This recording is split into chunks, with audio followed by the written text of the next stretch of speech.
stone.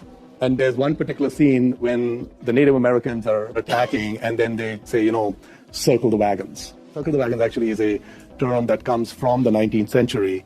These large wagon trails going west, claiming land and conquering the frontier.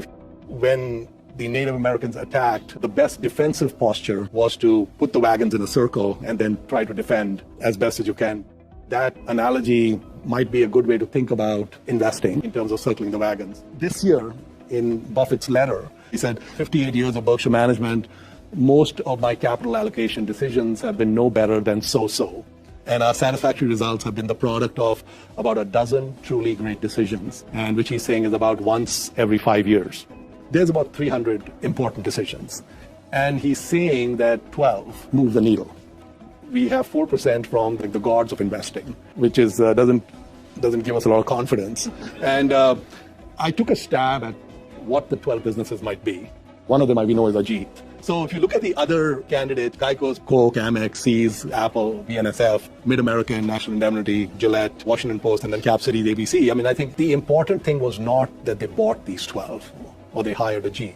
The important thing was they kept them all.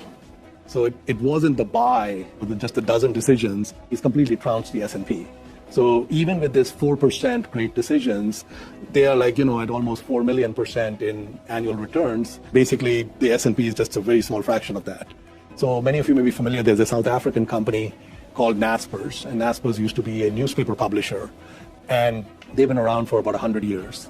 I think in 1999 or 1998, they brought in a hired gun CEO, Koos Becker, and basically at that time, Naspers had a $500 million market cap. Koos in 2001 took $32 million of that and bought an obscure Chinese company called Tencent. And he got a 46% stake, 46.5% stake in Tencent for the $32 million.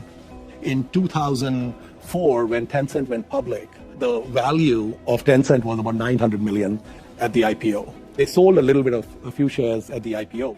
So from 2004 to 2018, they never sold a single share of Tencent. In 2018, Tencent had a market cap of $530 billion, went from $900 million, $10 billion, $50 billion, $100 billion, and they're not touching it. At this point, when the important thing was not that they invested in Tencent, because they invested in many other things.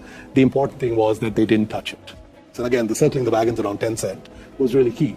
Then we have Rakesh Jhunjhunwala from India. He passed away last year. Rakesh was an exceptional investor. All the wealth was created organically from his investing, and he started with $400 when he was 25 years old, and when he passed away, it was $5.8 billion, which was a tremendous, 56% compounded over 37 years. In 2003, Rakesh bought 5.9% of a company in India called Titan Industries, which has a brand called Tanishq, and Tanishq is basically a jewelry and fashion retailer. So he owned 5.9%, and then by 2011, he had increased his stake in Titan to 11%. The second 6% or so that he bought, or 5% that he bought, he paid almost 20 times what he paid for the first 6%, which is psychologically really hard for us to do, But he amazingly kept adding to his Titan position at higher and higher prices. Basically, the 3.7 million became more than 1.4 billion. And if everything else had gone to zero after 2003 for him, he would still be $400 to 1.4 billion. So then we have Ben Graham, very famous for net investing and deep value and so on. But in 1948, he bought half of Geico for $712,000. Ben's cornerstone of the Grahamian approach to investing was that you buy things well below liquidation value and definitely well below intrinsic value. When he starts approaching those valuations, you sell them. And then you go back and find something else. He never applied that to Geico. He applied that to all his other stocks. He never applied it to Geico. And so when he passes away in 76, that 712,000 is 95 million excluding dividends.